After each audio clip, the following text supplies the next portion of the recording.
પૂર્વ સાંસદ નારણ કાછડિયાએ પોલીસ પર આક્ષેપ કર્યા। વિપુલ દુધાત મુદ્દે પૂર્વ સાંસદ કાછડિયાનું સ્ફોટક નિવેદન સામે આવ્યું। ભાજપ કાર્યાલય ભાજપના કાર્યકરોના બળે ચાલે છે, ત્યારે પોલીસની જેમ દારૂ અને રેતીના હપ્તાથી નથી ચાલતું। રેતી અને દારૂના ધંધામાં પોલીસની એજન્સી છે। આઈજી સુધી રજૂઆત પણ કરી છે।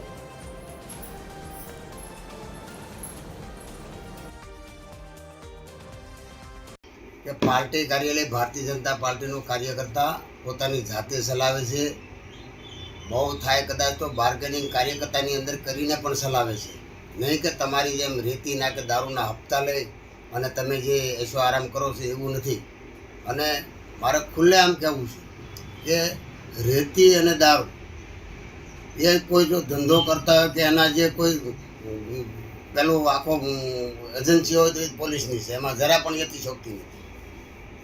કારણ અને એસપી એવું કીધું કે દારૂ પીવાવાળાને વિપુલભાઈને એવું કીધું કે દારૂ પીવાવાળાને તમે કહો એ બંધ થઈ જાય। એ જવાબદારી વિપુલભાઈ દુધાતની છે કે પોલીસની છે?